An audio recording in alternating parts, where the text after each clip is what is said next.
Megan Hicks of I Run Far, and I'm here in Big Sky, Montana. A little bit before the 2015 Rut 50k. I'm with, well, currently Montanan, Kristina Pattison. Hi. Hi. Happy Friday. Thanks. How are you doing? I'm doing well, thank you. Awesome. This is your second time racing the Rut. Yeah. What brings you back? The course. The course? Yeah. Okay, so there are some pretty special parts about this course. Yeah. What do you like about it? All the parts that are probably gonna, no, I'm just using. That are probably gonna hurt the most. Yeah, definitely this course has those exposed ridge lines up headwaters, and then climbing up to that top of Lone Peak is pretty special and unique to this race, especially in the US Skyrunner Series. You don't get as much of that exposure, I don't think, in the other races, and I feel like that's a really key part of this one. It makes it really tough, but it's also pretty breathtaking up there. So breathtaking from the scenery standpoint, breathtaking from the altitude standpoint. Maybe. Yeah, good point. Both, right.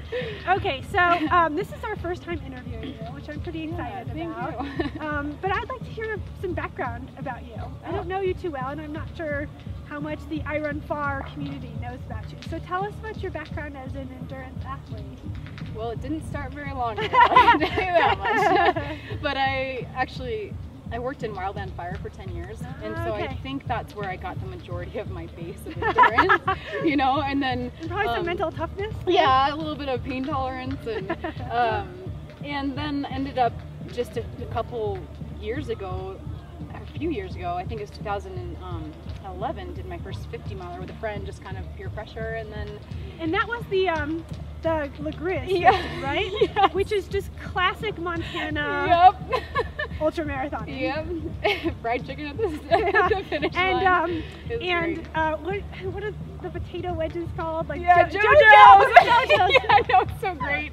And it's just like a horse trough of JoJo's at the finish line, and a pickup truck and a couple of cones, and Pat Caffrey with his Pabst. It's awesome.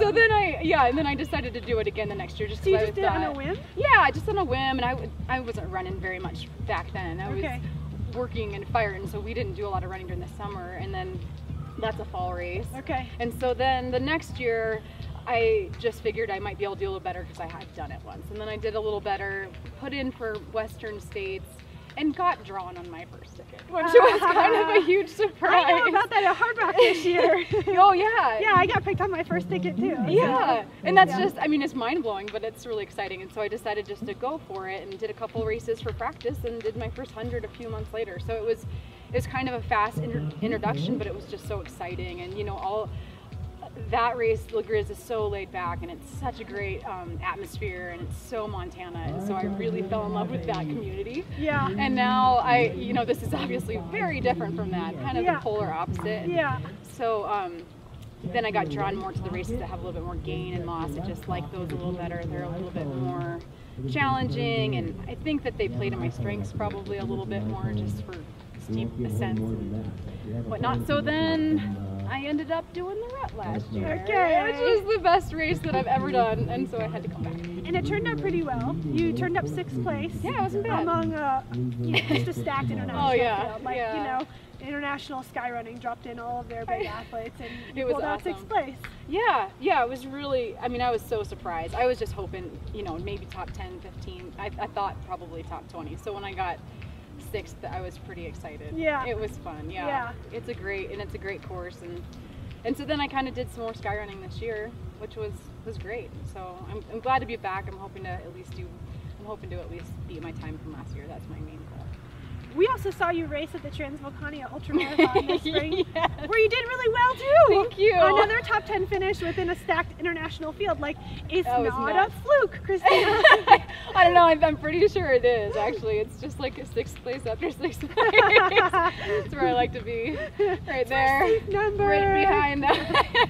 No, it was. And Transvolcania was just. Oh man, that is a crazy race. Like heat, you know, and we're not from that atmosphere at all in Montana, and that's still early season for us, you know. Yeah. So it was a little mind blowing, but again, yeah, just being in that international field, it was really exciting to see all those racers and kind of line up by them, and that's thousands of people, and so that start line is such a different feel. And you're gonna have to correct me if I'm wrong, but that was your first international race. Like, yeah. And like most people, when they go abroad at their first international race, they, you know, receive their ass handed to them. You didn't. You kept your ass firmly in place and did well. Thank you. Yeah. To what do you attribute that? What's that? To what do you attribute that? That's a really good question. I don't know. I honestly went out pretty conservative. I tried to hold back as much as I could because that first climb you gain what, like 6,000 feet to climb, and so it just sort of kept within myself and tried to enjoy the views and the atmosphere. And really my main goal for that race was just to enjoy that course, and that island is amazing, and so I tried to just focus on that rather than focus on the competition. And I think just ended up staying in 6th place almost the whole time. I think Landy or whoever it was got hurt, which was unfortunate, but then that was it. Then I ended up in 6th and just kind of stayed there. So I honestly, I don't know. It was a weird race. Well, I'm gonna be totally honest here. When I saw you like inside the top 10 early, I was like, it's gonna get really hot, and I know that you're coming off of Montana winter. I thought, a lot of faith right here. I thought, I wonder if she's been sitting in a sauna. Like, she seems to have a lot of confidence in herself right now. Like, how'd you deal with that heat that day? Or the heat? Not very well. Actually, there's that one 10-mile section where you're just, you know, low on water, and I was hurting bad there, and I don't think I recovered much from that one. But I did do my best to train in a lot of layers, and I got a lot of advice from my coach Ellie, who was like, you know, just trying to give me some tips on how to train for heat early in this season. And I did actually sit in the sauna. Mike Foot or somebody was going over there, and he's like, what else are you gonna do? So try the sauna. Try the sauna. So I tried that, and I do think it helped. I can honestly say that you would need to be in that environment a little bit more prior to that race to really do well there. It's I mean, it's really hot, but there's also a lot of humidity, like at certain altitudes, because you're so close to the ocean. Absolutely, and you do go up to 8,500 feet, which, you know, in Missoula we're at 3,500 feet. So there were all these elements that I had never encountered, and so I kind of just went into it like, I'll just see what happens. And I really do think I just got lucky, but it was a really beautiful, beautiful island, great people, and the people there are amazing.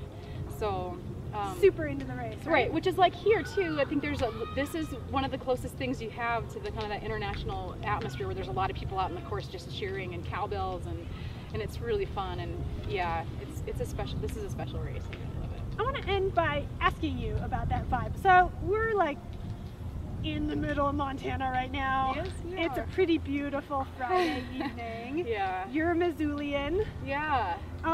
Montana seems to breed tough runners, and especially right now, there's some like just fast runners coming out of Missoula. What's in the water there? I don't know, but apparently I'm not getting it. Well, we'll see on Sunday. I need to find that water and get me some of that. But yeah, like Seth last week at UTMB, and and Mike Foot and Mike Wolf, it's just an amazing atmosphere. I think those guys are a really special group of runners, and they give back to the community a lot.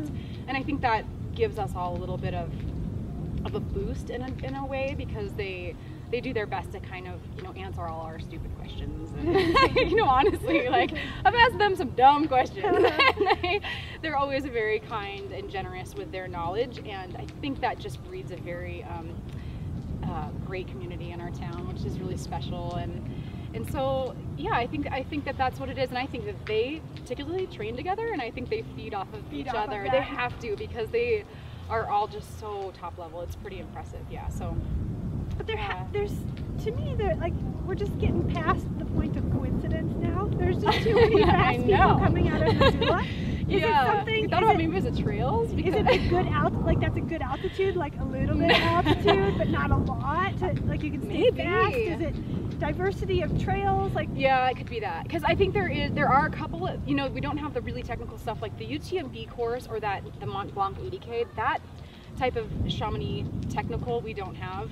And we don't have the high elevation stuff like this that's very close, and so we are at a disadvantage in those ways. But I think there's a lot of trails that gain quite a bit of elevation in a short period of time that people do reps on, you know, that kind of thing. And then there's a lot of ground to cover in just very runnable, buffed out trails, and so there is a variety. And then we have a lot of mountains that people kind of get better at that, just out and back in the wilderness. where you kind of have to fend for yourself and be on your, because there's grizzlies and there's all these different things, and so I think you're right that there are some pretty tough people in Montana, and so maybe we're just powered by shame. Powered by shame. Yeah, you just have to live up to that, but it's a really great group. Awesome. Yeah. Well, best of luck to you out there this weekend, it. and we look forward to seeing you go up and down the mountain a couple times. Thanks so much, Megan.